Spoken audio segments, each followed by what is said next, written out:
other day we had some friends over, and we were chatting, and the kids started hanging out, and we're playing games, and they got out this game called the Game of Life. Do you know that game? Did you ever play that growing up? It's pretty simple game. We got it one time in like a box of random games or something like that, and it had the Game of Life in there, and it's got this winding path of like college and career and family, and these little playing pieces. You can see them there. They're cars, and as you go along the way, you pick up children. You get like either little blue peg people or little pink peg people, right? And you win at the Game of Life by getting to the end and getting the most money, right? So the Game of Life is this game of accumulation. You accumulate money, you accumulate degrees, you accumulate stocks and insurance policies, you accumulate children, right? And so somehow this all factors in, and whoever's got the most at the end is the winner. Now, I get it, right? It's just a game, right? There's got to be a winner. How else are you going to figure out who wins the game unless you have something that you can tally up? But here's the challenge, here's the problem with the Game of Life. I think a whole lot of us come at real life as if it were the game of life, right? Even if we wouldn't actually say that, sometimes we think like that. We have these deeply ingrained sensibilities that make us treat our lives as if it were the game of life. We imagine that the one who gets to the end with the most toys wins. We wouldn't say it that crassly. We don't measure, life by who's got the most money and stuff, but we maybe at least imagine it's possible to win, right? To have a winning sort of life, that there are winners and losers in life. Or, maybe to go into a totally different direction, we can think that as long as we do certain righteous things with our money, give to the church, to charity, or to the poor, or whatever, that we can kind of win in God's game. Or maybe that we can just do whatever we want with the rest of our money. But the vision of the gospel is a little more problematic and tricky than that. It's more profound than that. What I see in the gospels is God calling us to spend our money for his purposes. So this is Lent, and each week during Lent, we've been looking at how the gospel passage points us to a spiritual discipline that if we practice, it will push back some of the obstacles that keep us from God and keep us from giving God space to wend his grace through our lives. And so we've talked about fasting, and we've talked about gathering on the Lord's Day. We've talked about bringing our days to God in prayer and reflection. We've talked about repentance. We've talked about coming to the Lord's table. And all of these are tools in the spiritual workshop that is Lent. And today we're talking about giving, right? And underlying our understanding of giving is this basic question: does God care how I spend my money? Think about that a little bit. Does God care how you spend your money? Because the question that really comes down to this is whose money is it? Right? We worked for it. We earned it. So what does God have to do with anything? Well, quite a bit, it turns out. And so I want to look at this passage from John chapter 12, and it's not exactly a passage about money, but at the same time it really is. You see Jesus teaching on money all throughout his ministry. In fact, it's one of his key teachings in one way of slicing it. Giving is one of the core disciplines that Jesus gives his disciples in Matthew chapter 6.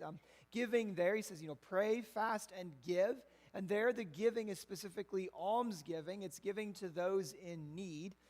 Jesus teaches about that, he says, where your treasure is, there will your heart be also. Jesus says, store up for yourselves treasures in heaven where moth and rust do not devour. When someone says to Jesus, tell my brother to divide the inheritance with me, Jesus says, take care, be on your guard against all kinds of greed, for one's life does not consist in the abundance of possessions. He highlights the widow who gives all for the work of the kingdom, and he mourns the rich young ruler who is unable to follow his call to sell everything and give to the poor and follow him. And the reason that Jesus talks so much about money is because the way we spend our money is the way that we live. What we spend our money on says something about our values. Where your treasure is, there will your heart be also. And so Jesus cares deeply about money, not because money is something external to the spiritual life, but because not something extraneous to follow him, but because the ways that we spend our money say something about what's happening in our spiritual lives. You can't say, well, I'm going to follow Jesus, but then I'm going to kind of do X, Y, Z over here with my money that doesn't line up with what it means to follow Jesus. How we spend our money is how we spend our lives. Money is a way of externalizing our values. Now, what's interesting about this passage in John chapter 12 is that it doesn't start out talking about money.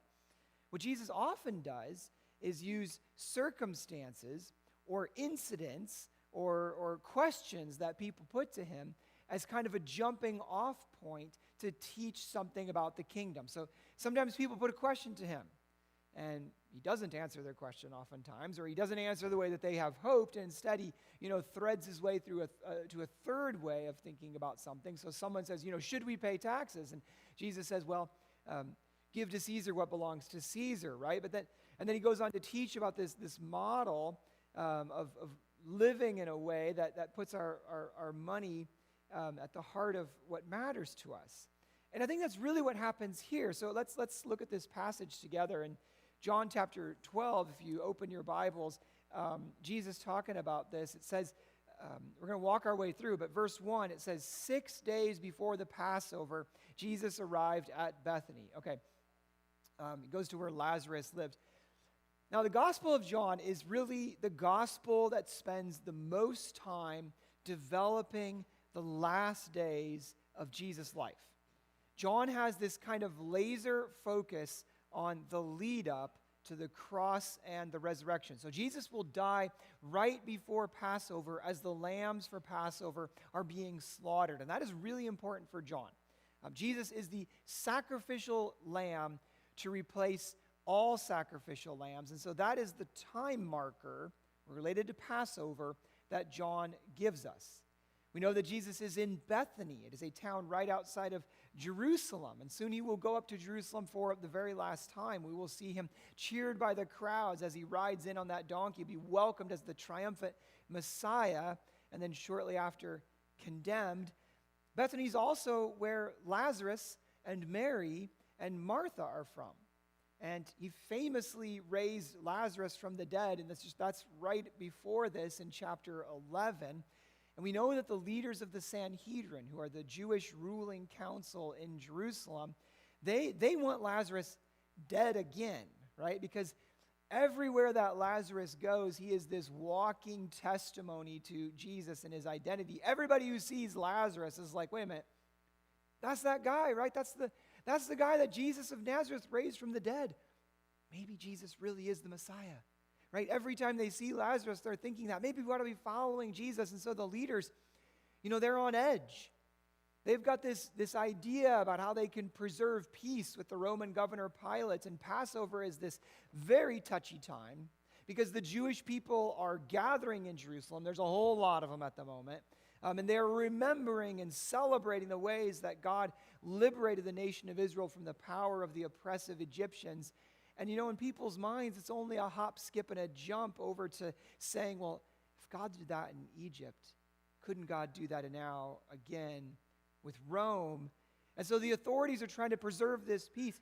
They want to disappear Lazarus. They want to kill Jesus. They even say it's better to have one man die for the people than to have the whole nation destroyed. And that is the backdrop. It is 6 days before Passover. It is Bethany. It is Lazarus. It is that sense of threat hanging over everything. But what Jesus focuses on is not the unfaith of the leaders of the people, but the faith of Mary of Bethany, who is Lazarus' sister. While they are eating at that house, and check this out, look at verse 2. They're eating at the house. Look who is up and serving again. You see that? Martha served, right?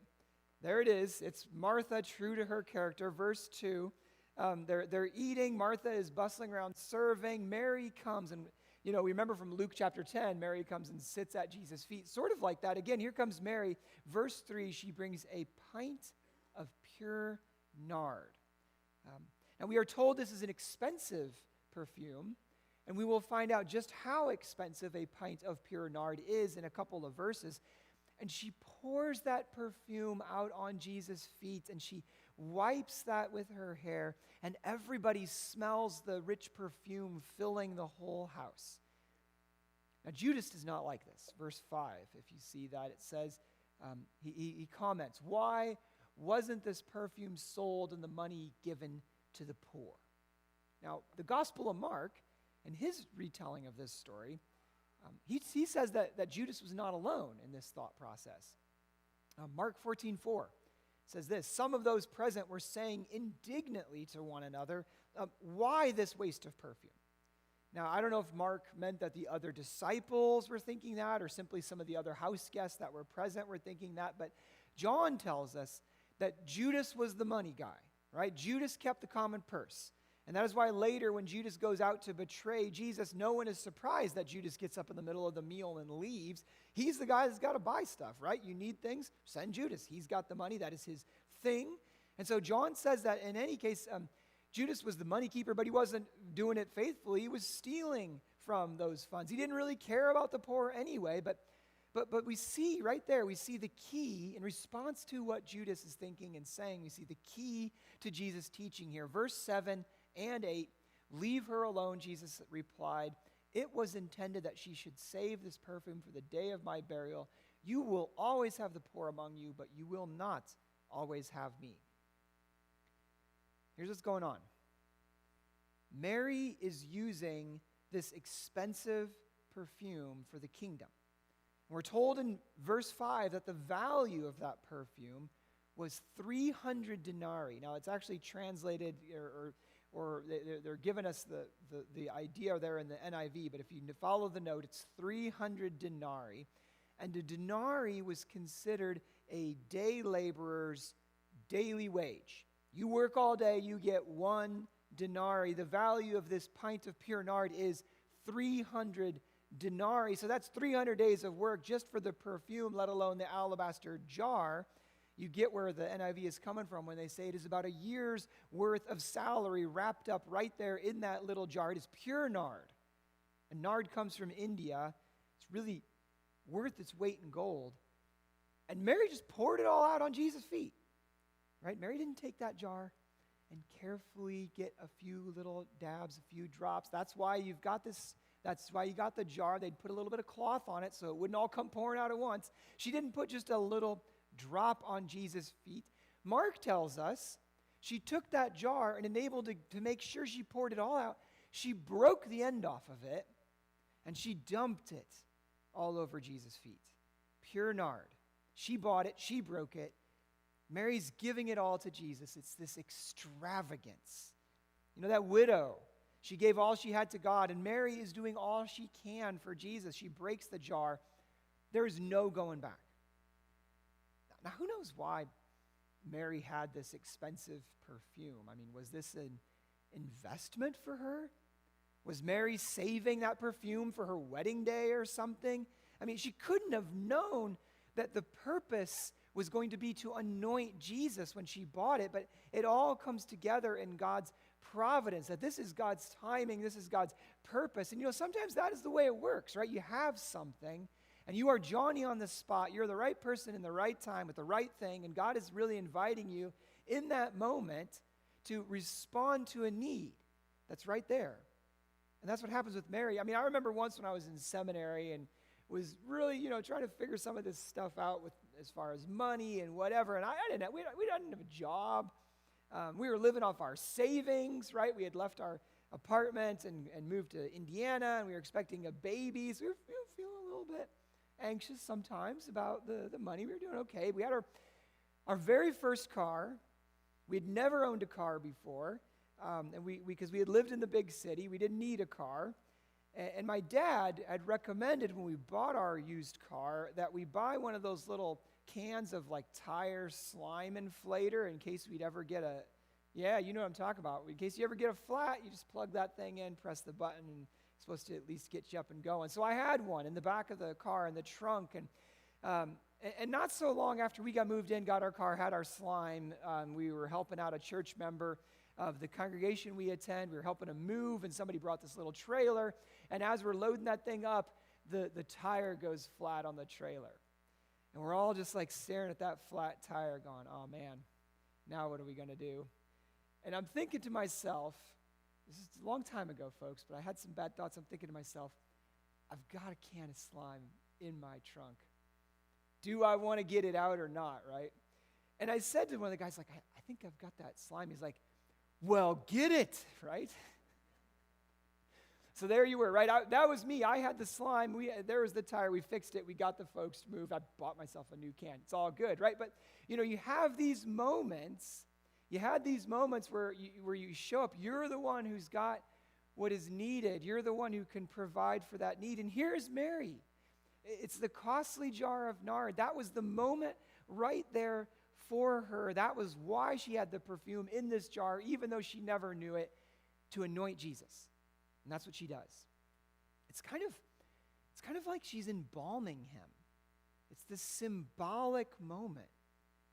In those days when a person would die, they wrapped them in special cloths, and then they covered them in perfumes. And you see this at the end of the Gospel of John, where Nicodemus and Joseph of Arimathea, they show up with a massive amount of perfume and spices to anoint Jesus' body. That's why the women, when they later go to the tomb, wondering who is going to roll the stone away for them, they're bringing spices to give Jesus a proper burial and anoint him. So here's Mary symbolically embalming the yet living Jesus. It's this sign of things to come. This man will soon die. Jesus knows it. He can see the cross on the horizon, but not everybody gets it. And they don't understand what Mary's doing, and they just see a waste. And Jesus says, leave her alone. In other words, let her do this. Mary is on the right track. This is necessary. Mary has spent her money for God's purpose. She is doing the right thing. Right? It's not like a kind of a game of life thing for Mary. Think about this. Nobody would have told this story if Mary would have bought a jar of perfume at great expense, saved that perfume on her dresser, and, died. And, who cares about that? As they clean up Mary's stuff and they're getting ready for the funeral, a bottle of pure nard. Well, that would not have been recorded in the Gospels as a success. No one would have talked about that. But because Mary purchased that, she bought it, and because Mary brought it and broke it, she spent it for God's purpose. That nard and her actions, that becomes so important, right? It's a key moment. Now get this. God actually wants us to spend money for him, right? Money is for mission, and so we invest in the kingdom. And it's that story that Jesus tells in a different place about the master who goes away, and he gives his 3 servants some money, and 2 of them do something with it, and one of them is so afraid that he's going to lose the money that he buries it. It's when the master comes back, that is the guy who buried it, that the master gets angry with, right? We're called to spend our money for God's purposes. We invest our treasure in the kingdom, and then our hearts follow into the kingdom as well. But what does that look like? Because we don't have the advantage that Mary did, where Jesus is right in front of us and we can kind of just do something obvious. What does it look like then to spend our money for the kingdom? And I think of 3 things, 3 basic approaches to spending our money for God's purposes. And the first one is tithing. And I'll just kind of admit right up front that it feels like every time I talk about tithing, I kind of get a little bit uncomfortable, right? Because it sort of feels like me saying, I've got vested interest in this, right? It sort of like feels like me saying, hey, please pay me. But I wouldn't teach on tithing if I didn't believe in tithing and practice it. And honestly, here's what I really feel. Whenever we talk about tithing, this is what I always feel like, that the weightiness of the responsibility of honoring the giving that you all do, right? I want my ministry, I want our shared work together as the church to be worthy of the blood, sweat, and tears of the investment that you all make in it, that we make together, right? That's how I really feel when I talk about tithing. But I think it's important we got to talk about it. And it can be a touchy subject. I remember one time Lisi and I, we were in the subway in Boston. We were a young couple, and we just had this random conversation with an individual about church. And we were on our way to church, and he's like, church, huh? How come every time I try out church, all they want is my money, right? And so I know this gets touchy, right? Because it can feel like that, like, oh, the church wants more of your money, right? And some of us, sometimes we've had these traumatic experiences when we were young. Maybe a sense we've experienced scarcity in our lives. And so it can be hard to give, right? We want to hang on because we are afraid that we will run out, and I get that. But I think tithing is a really basic way that we honor God with our money. Now, the usual number is 10%. I won't get into a lot of details about that, but 10% has its roots in the Old Testament, and the tithe was one way that the people of Israel supported the tabernacle and then the temple and the Levites in their priestly ministry. And Jesus seems to reaffirm the tithe in the New Testament when in Matthew 23:23, he critiques the Pharisees for not paying attention to justice, mercy, and faith, and thinking that a tithe of their wealth was enough. And so he says this, you have neglected the more important matters of the law, justice, mercy, and faithfulness. You should have practiced the latter without neglecting the former. So either tithing from their mint and their dill, they're tithing from their wealth. Do both, he's saying. Yes, a tithe from your wealth, but don't think that that gets you off the hook for living righteously. Don't neglect giving your heart back to God. And that's really the key to tithing, is this joining of the inward character with outward giving. You know, dropping that check in the basket isn't something that we do gritting our teeth because, well, hey, we got to keep the lights on. At its heart, tithing is a spiritual discipline. We live out our values by giving, and I think tithing helps us to grow in generosity. There's all sorts of benefits that flow from tithing. If you're going to give 10% of your income, you got to know how much you're making, which means that you have to take stock of your life. You have to decide what aspects of your life matter most to you. I remember once when I was a kid, right? And our Sunday school teacher, I was a little kid, and our Sunday school teacher, he's this wealthy medical doctor, and he confessed to us. He said, well, one time he and his wife had decided to purchase a vacation home instead of giving their full tithe. And then something bad had happened that he interpreted it as kind of like the consequences of that. I don't remember what, but the lesson that I took from that was that God's portion is God's portion. You got to give it to God. I kind of like filed that away in my brain. Note to self, do not buy vacation home with tithe. And I've really stuck with that. But you know, if you're going to tithe, I think that's the basic idea. You got to decide, like, what matters to me? What do I want to spend my money on? You got to be conscientious about all that you have. You got to pay attention to your life and decide where do you want your heart to be, because where your treasure is, there will your heart be also. It's not just money in and money out. It's intentional living. What matters to you? And the tithe helps us get our priorities figured out. Now this principle of getting our priorities figured out is really the second way that we can spend our money for God's purposes, and it is this: stewardship. So stewardship is making and using money in ways that honor God. So it's doing work that helps, that heals, work that is honest, work that meets human needs, work that does not harm others. And then stewardship is using what we earn from that work to craft a life that is honoring to God. And this is where we give to the poor, right? We give to those who are in need. Judas's idea that you could sell that perfume and give that money to the poor, that's not actually a bad idea, right? Jesus does say in the Sermon on the Mount to give to those who ask of you, right? So it is good to give to those that are in need.